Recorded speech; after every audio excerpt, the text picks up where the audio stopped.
Hello, my name is Aaron. These are my test results. Today is Tuesday, October 15th. I have a plan. Today is usually the day I would squat, but I cannot squat. So I'm just doing my rehab type things.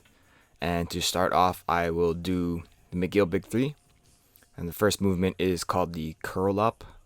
And here I am doing the curl up.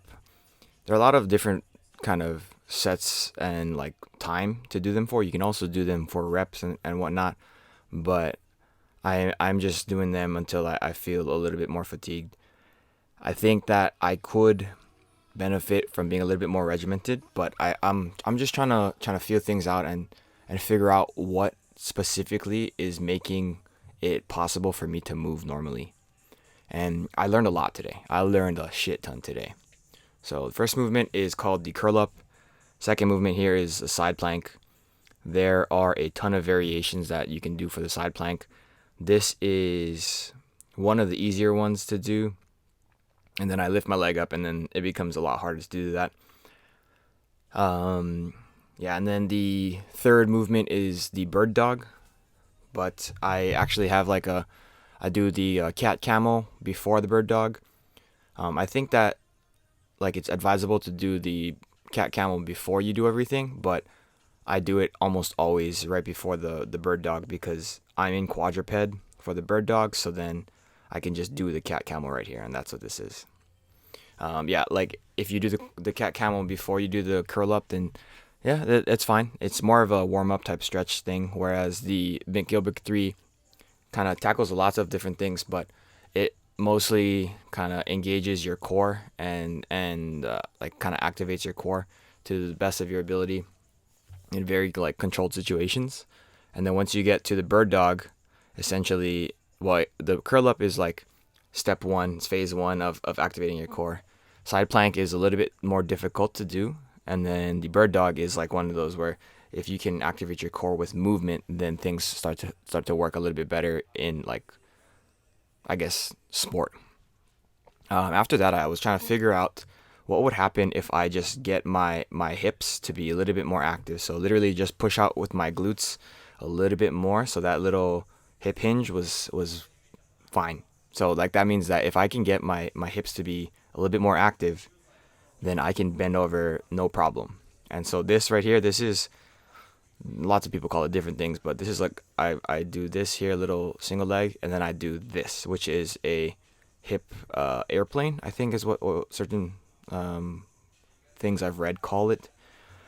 There's a lot of kind of muscles that it works, but it's because it's a balance movement, it will kind of require you to be pretty strong and sturdy in certain parts of your body. And so you would get a little bit more adductor stretch as you open up the hip, and that in itself will kind of activate the glutes a little bit more. So your abductors are going to be a little bit more activated just because the position you're in. So with all of those things in mind, I was like, okay, if I can just get to decent bodyweight squats, then I think I will be in a very good position. And so that's what I did today. I did some bodyweight squats here. I have the hip circle around my knees so that I am cueing myself to push outwards with my glutes and my hips. And right here, yeah. So I turn around just to show that. It's moving. I feel okay. I feel like it is a little bit, I don't want to say painful, but it's a little stressed. My lower back feels like it's been hurting, even though it's not necessarily hurting during the specific movements that I'm doing today. So that is something I am going to examine a little bit more moving forward. But I added on some Bulgarian split squats here just so that I could get a little bit more leg movement going. I'm not trying to sit out and cry about it. I've cried a lot about it already. Last week, whatever. It's me complaining essentially every single video. So this is I'm definitely moving in the right direction. My body is not freaking out the way that it could have very easily with my lower back right now. So that is positive. Another positive is my shoulder feels fine. So I am going up by 5 kilos this week for my overhead press. Last week I did 45 for 3 sets of 10. The week before that I did 40 for 3 sets of 10. And today I am doing 50 for 3 sets of 10. And so that is, I'm not saying my shoulder is behind me, like the injury itself, but I am super, super happy that it's not hurting the way that it was, a few weeks ago. I I complain a lot. It's like if it's not one thing, it's another. And so I am taking my wins where I can. After my overhead press, I did my my bicep curls here. I actually brought my blood flow restriction cuffs to the gym today, and I think this was very tremendously helpful.